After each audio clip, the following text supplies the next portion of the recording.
We traded our house keys for this RV key, believing we were buying freedom. But in just 6 months, inflation stole our future, torching 100K of our retirement fund. When the RV was repossessed, we knew the dream was dead. This is the most expensive lesson we ever learned. The air in the garage was thick with the scent of sawdust and fresh paint, a pungent cocktail that had become the perfume of our retirement, a bittersweet aroma clinging to the last vestiges of our old life. I remember standing there, a ghost in my own dream home, the keys to our 30-year sanctuary, already in the eager hand of a young couple whose eyes held the same glittering hope that had once animated Linda and me, a hope we were now packing into the behemoth of an RV parked majestically on the driveway, a silver bullet aimed at the horizon. We thought we were shedding the weight of the past, preparing to soar, but in hindsight, we were merely exchanging one set of anchors for another, heavier, more unpredictable kind, unaware that the true cost of freedom isn't just measured in dollars and cents, but in the unforgiving currency of shattered expectations and the humbling wisdom born from rock bottom despair. It had been 4 decades, Linda's hand in mine, walking through life with a blueprint for happiness meticulously drawn and redrawn over countless kitchen table conversations, always circling back to this singular, gleaming vision: freedom on the open road. When I finally hung up my accountant's ledger for good, 30 years of balancing books and chasing tax deductions behind me, we truly believed we had calculated every variable, every potential pitfall, with the precision of a seasoned financial planner. A laughable irony now, of course, given what lay ahead. We'd sold the house, that sprawling 3-bedroom colonial, nestled in a quiet suburban cul-de-sac, the one we'd poured our hearts and life savings into, the walls imbued with the echoes of children's laughter and quiet Sunday mornings, trading it all for the promise of limitless asphalt and endless vistas. Our RV, a gleaming 40-foot monument to our retirement dreams, sat waiting, a mobile palace designed to transform the entire United States into our personal backyard. We christened her Wanderlust, a name that felt so right, so utterly perfect, in those heady, optimistic days of late 2024, as the leaves turned gold and the world still whispered promises of untroubled adventures. The initial months were nothing short of a waking dream, a technicolor odyssey unfolding just beyond our panoramic windows. We chased the sun from the vibrant autumn hues of New England, letting the crisp air invigorate our lungs as we hiked trails bursting with crimson and gold, Linda sketching wildflowers in her worn leather journal, while I meticulously documented our fuel consumption and campsite fees, a habit ingrained from years of meticulous accounting that I couldn't quite shake. We caravanned south, basking in the balmy warmth of Florida's winter, waking to the gentle lapping of waves against sandy shores, the aroma of brewing coffee mingling with the salty sea air, exchanging knowing smiles over sunrise breakfasts, a silent acknowledgement that we had, against all odds, truly made it. Every sunrise brought a new vista. Every evening, a symphony of crickets and distant coyotes under a canopy of stars so vast and brilliant it felt like a celestial cathedral.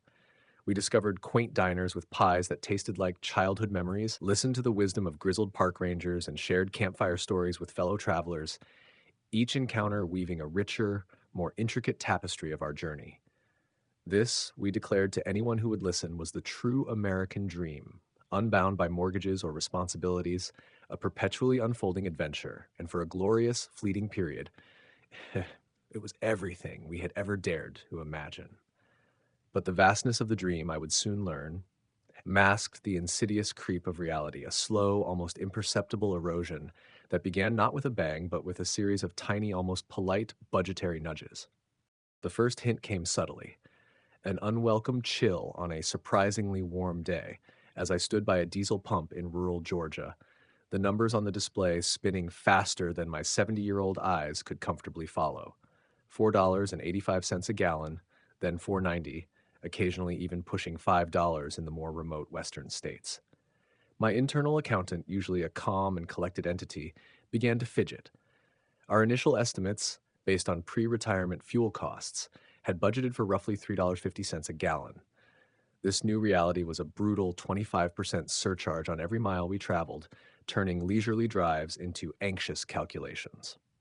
Linda, usually the eternal optimist, started to notice it too, her brow furrowing slightly as she scanned the grocery store aisles. Tom, she'd murmur, her voice tinged with a worry I hadn't heard in years. Remember when this bag of organic kale was $3.50? Now it's $5.99.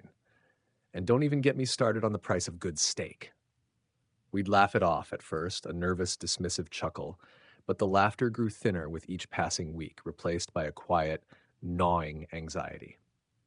Then came the insurance renewal notice, a glossy envelope of doom arriving like an uninvited guest.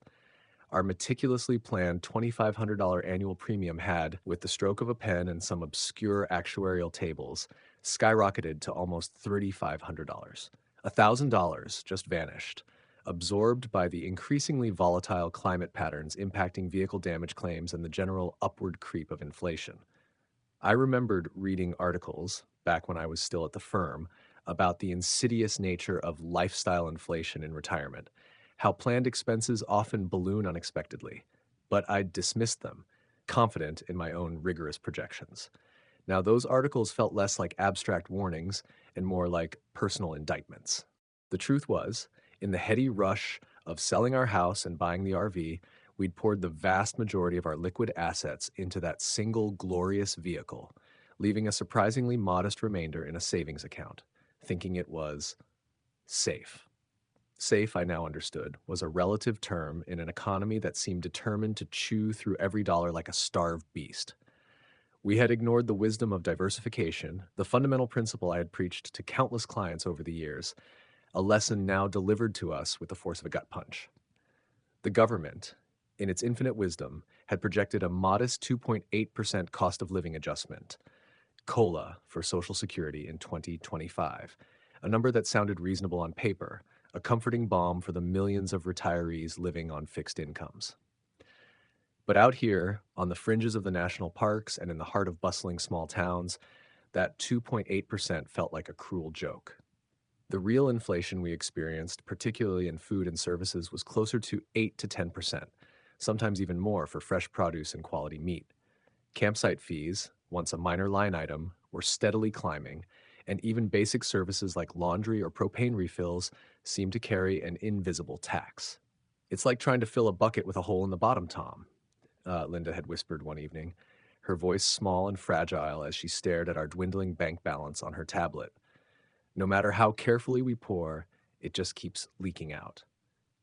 Her words, simple and true, articulated the dread that had begun to settle deep in my stomach, turning the once exhilarating vastness of the open road into a claustrophobic cage of financial insecurity. We began to cut corners, slowly at first, then with an increasing desperation. The gourmet meals Linda loved to prepare in our tiny but well-appointed RV kitchen gave way to simpler, cheaper fare. We traded fresh salmon for canned tuna, prime cuts of beef for more humble ground meat, and the occasional splurge on a local restaurant specialty became a distant, wistful memory.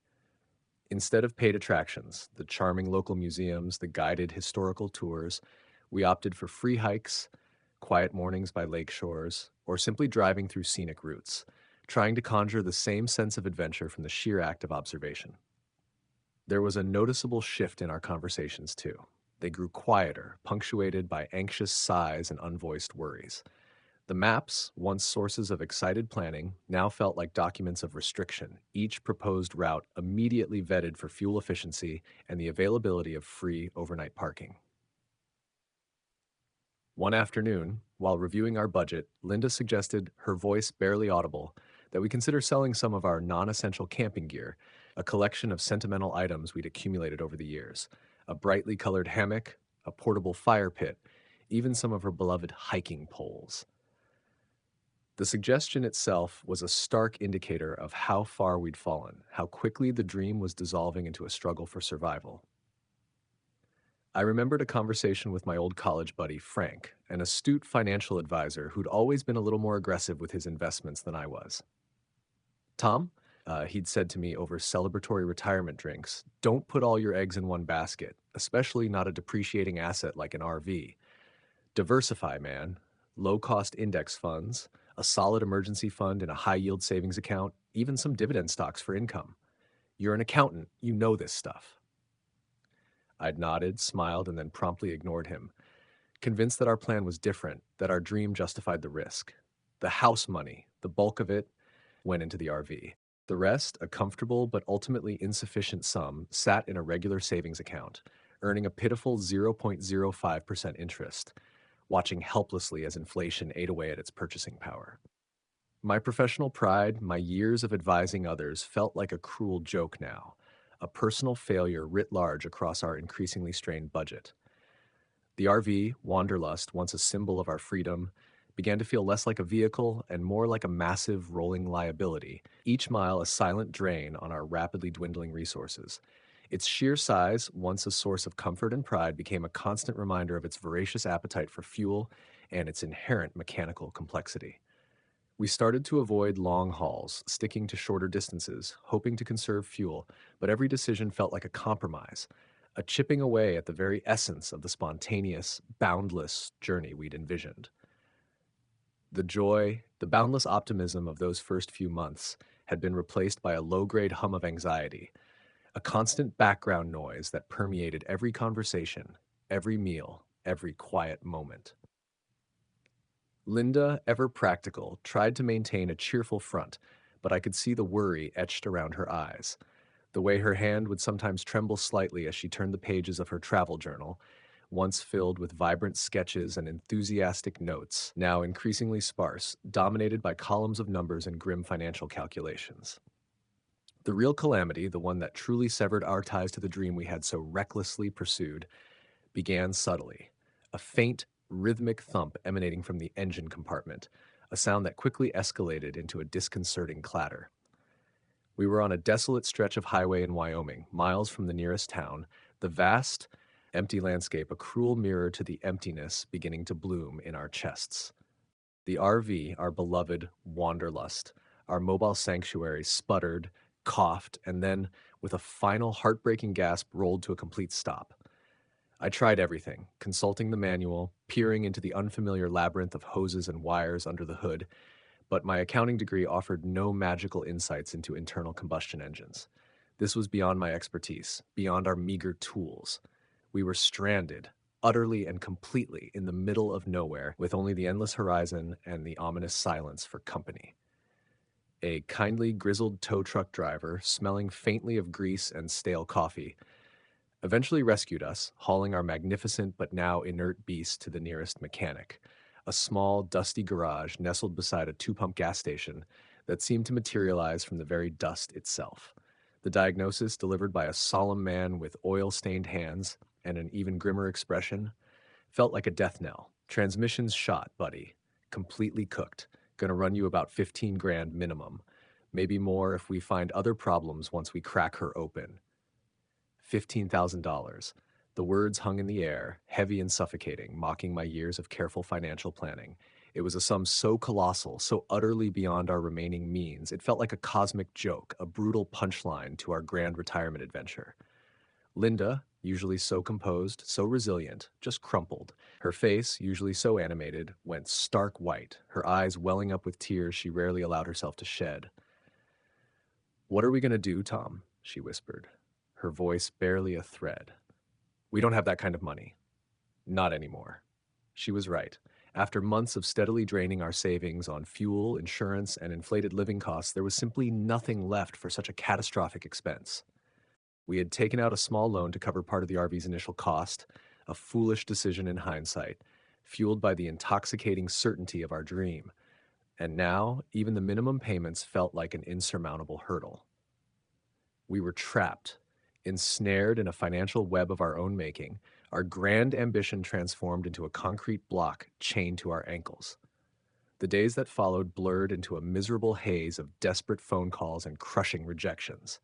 The mechanic, a surprisingly sympathetic soul beneath his gruff exterior, agreed to hold Wanderlust for a few weeks, but the bank, less sentimental, was far more rigid. Our loan payment was overdue, and without the means to repair the RV, it was considered a lost cause, a rapidly depreciating asset now worth less than the outstanding debt. The letter arrived via certified mail, its official seal and stark black lettering spelling out the inevitable notice of repossession.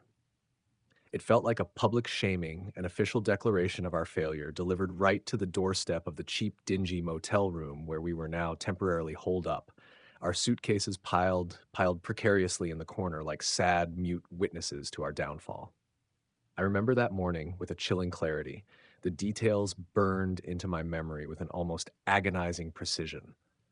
The brutal, unsympathetic efficiency of the repo man, a tall, imposing figure in dark sunglasses, his face devoid of any emotion, the air around him thick with the cold finality of his purpose. He didn't offer a single word of comfort, no sympathetic nod, just a clipboard for my signature and the detached clanging of chains as our dream, our magnificent wanderlust, was hitched to his tow truck. Linda clung to my arm, her face buried against my shoulder, her sobs a raw, guttural sound that tore at my soul. I stood there, rooted to the spot, watching our RV, our beautiful, shining symbol of freedom, disappear down the long, dusty road, becoming smaller and smaller until it was just a shimmering mirage in the heat haze, then gone. It was a moment of profound, absolute defeat, a feeling far more devastating than any financial loss I had ever experienced, a loss of identity, of purpose, of the very future we had so painstakingly envisioned. We were two old people, stripped bare of our possessions, our pride, and our carefully constructed illusions, left with nothing but a few tattered suitcases and the crushing weight of our colossal mistake. The silence that descended upon us after the repossession was the heaviest thing I had ever carried, a suffocating blanket woven from shame and despair. We took refuge at our daughter Sarah's house in suburban Denver, a refuge that felt less like comfort and more like a stark reminder of our dependence, our failure. Sarah, ever the loving daughter, was gracious, insisted we stay as long as we needed, but every kind word, every thoughtful gesture only served to deepen the cavern of my self reproach. Linda, who had always been the more resilient of us, seemed to shrink, her usual vibrant energy replaced by a quiet pallor. She'd spend hours sitting by the window, idly turning the pages of her old travel journal, the colorful sketches and optimistic notes now a painful reminder of what we had lost. I saw the disappointment in her eyes, reflected in the mirror of my own. I, the accountant, the meticulous planner, had led us down this path of ruin. The irony was a bitter pill to swallow. One evening, as Sarah's kids, our grandkids, Maya and Noah, were engrossed in their tablets, laughing at some outlandish video, a faint spark flickered in Linda's usually subdued eyes. She watched them for a long moment, a thoughtful, almost wistful expression on her face, before turning to me. Tom, she began, her voice tentative, almost fragile. Do you remember all those stories we collected? All the incredible places we saw? The people we met? Even the mistakes we made? I nodded slowly, unsure where she was going, my own mind still reeling from the echo of our loss. Well, she continued, her voice gaining a surprising strength, what if we shared them? All of them. The good, the bad, the hilariously wrong. I stared at her, dumbfounded. Share them, Linda? With whom? Who wants to hear the woeful tales of two old failures who lost everything chasing a pipe dream? My words were sharper than I intended, laced with the bitter self-pity that had become my constant companion. But Linda, bless her stubborn, beautiful heart, didn't flinch. She just looked at me, her eyes alight with an idea, a vision that seemed utterly outlandish, yet impossibly bright. Not failures, Tom, she corrected gently, her gaze unwavering. Experiences. We have a lifetime of them. We have that little camcorder we bought for scenic shots, your old smartphone. We could make videos, a vlog, tell our story. The joys of travel for seniors, yes, but also the pitfalls, the financial mistakes we made so others don't have to. A travel diary, but on video, for people like us, for people who are dreaming the same dream or maybe just struggling to keep theirs alive. My first instinct as an accountant, as a man steeped in the logic of numbers and spreadsheets, was to scoff. Me? A YouTuber? At almost 70? The concept felt ludicrous, absurd, a desperate grasp at relevance by two people who had just been proven spectacularly irrelevant. But then I looked at Linda, at the nascent hope radiating from her, a fragile light in the darkness that had consumed us. We had lost everything tangible, but in her eyes I saw the glimmer of something intangible, something that might just be worth salvaging. Our story. What more did we have to lose, after all? Our pride was already in tatters, and so, with a mix of trepidation and a desperate fledgling hope, the YouTube channel Restarting Roamers Senior Adventures and Misadventures was born, right there in Sarah's living room, amidst the comforting chaos of our grandkids' toys and the faint aroma of freshly baked cookies. Our initial attempts were, to put it mildly, catastrophic. Our first video, recorded on a shaky smartphone with terrible lighting and me mumbling awkwardly into the lens, was a testament to our profound amateurism. We stumbled over our words, forgot our lines, and often dissolved into fits of laughter at our own clumsy efforts.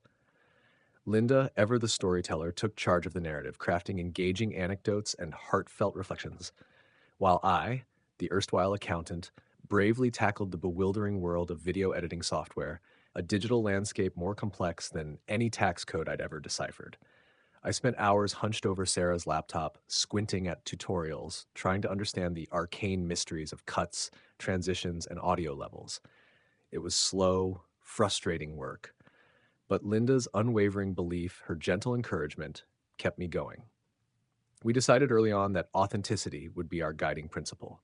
We wouldn't just showcase the pretty landscapes, we would lay bare our mistakes, our vulnerability.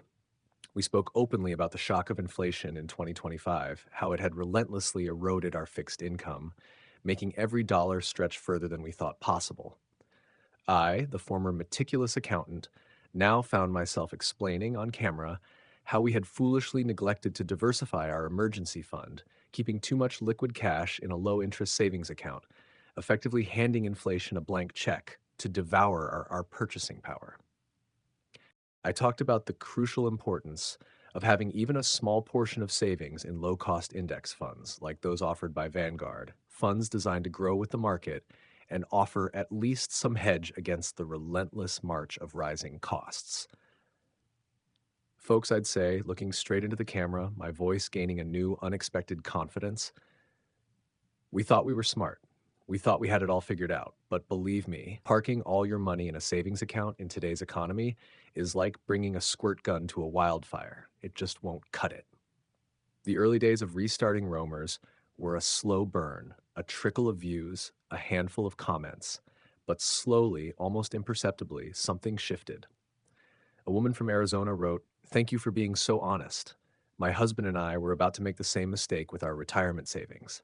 A man from Ohio shared his own story of unexpected medical expenses that had derailed his travel plans. We weren't just making videos, we were building a community, a space where seniors could share their anxieties, their dreams, their hard won wisdom without judgment. Each positive comment, each new subscriber felt like a small victory, a reaffirmation that our story, our very real, very painful experience, had value beyond our own suffering. The shame began to recede, replaced by a nascent sense of purpose, a feeling that we were not just recounting our failures, but transforming them into lessons, into a resource for others. Linda, ever the pragmatic one, started taking charge of our revamped budget, meticulously tracking every single dollar, finding ingenious ways to stretch our limited income. We learned to dry camp more often, utilizing free public lands instead of expensive RV parks, relying on solar power and careful water conservation. We mastered the art of cooking delicious, inexpensive meals from scratch, often featuring ingredients on sale. "Every penny counts, Tom," she'd declare, her eyes bright with a renewed determination, as she proudly displayed a receipt from a local farmer's market, triumphant over a particularly good deal on fresh produce. I, meanwhile, diving back into the financial literature with a renewed fervor, found myself discovering new avenues, even for those already in retirement. "Did you know, Linda," I remember telling her excitedly one morning, "that for those over 50, the IRA catch-up contribution limits are pretty generous? For 2025, it's projected to be around $8,500, possibly even $9,000, including the catch-up amount. Even with a modest income from the channel, we could funnel some of that in, give our nest egg a fighting chance to grow again. It's not too late, not really, to rebuild a bit of that safety net." The words felt good, empowering, a resurrection of my own expertise, now repurposed for our new reality. My professional identity, once so tied to corporate balance sheets, now found its true calling in helping everyday people navigate the often treacherous waters of retirement finances. Our travels resumed, though on a much smaller scale, a humbler pilgrimage in a modest rented van, occasionally splurging on an Airbnb with a kitchen or embracing the simplicity of tent camping. The majestic wanderlust was gone, but the spirit of wandering, of exploration, had found a new, more resilient home within us. We didn't need the Grand RV to feel the awe of the Grand Canyon or the serenity of a remote forest. We found joy in the simple act of being together, sharing our story, and connecting with a growing community of fellow travelers and dreamers.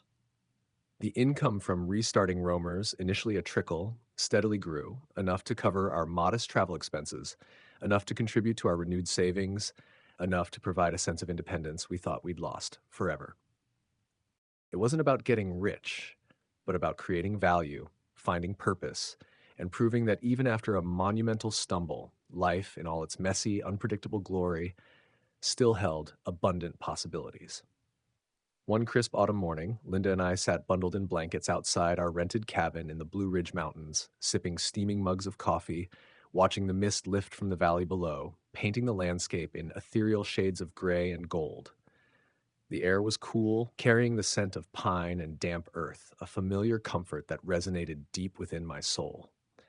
It was a simpler setting, far from the opulent interiors of our old RV, but the beauty felt more profound, more earned. We were filming a segment about frugal travel, demonstrating how to make a gourmet campfire breakfast on a shoestring budget, our laughter echoing easily through the quiet morning. "You know, Tom," Linda said, turning to me, her eyes reflecting the gentle glow of the rising sun, "I don't miss the big RV anymore. Not really. It was a beautiful dream, yes, but it tied us down in a way we didn't realize. This," she gestured expansively at the misty valley, at the small, comfortable cabin, at the inexpensive but delicious breakfast sizzling on the portable stove. "This feels like true freedom. Not the freedom to spend a lot, but the freedom to adapt, to create, to find joy in less." Her words resonated with a deep truth that had taken us years and considerable pain to fully comprehend. I nodded, feeling a profound sense of peace settle over me, a quiet contentment that had been absent for far too long. "You're right, honey," I mused, looking into the camera, a thoughtful smile playing on my lips. We chased a certain kind of freedom, one measured by possessions and the illusion of endless resources. We made the classic mistake of thinking that money bought us invulnerability, that our plans were foolproof. But life, especially in these volatile times, has a funny way of reminding you that nothing is certain, and true security isn't found in a bank account or a fancy RV. It's found in your ability to pivot, to learn, to connect, and to find value in experiences rather than just acquiring things. I paused, letting the weight of my words hang in the crisp morning air, a testament to the bitter lessons we had so painstakingly learned. My perspective, once rigidly defined by debits and credits, had expanded, softened. I had learned that the most valuable assets weren't always listed on a balance sheet.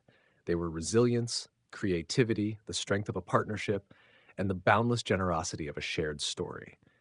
We had lost wanderlust, the physical embodiment of our dream, but in its place we had discovered a profound spiritual wandering, a journey of self-discovery and shared purpose that transcended any vehicle. The vulnerability we had initially dreaded, the public admission of our failures, had become our greatest strength, forging an unexpected bond with thousands of strangers who saw their own hopes and fears reflected in our imperfect yet utterly authentic narrative.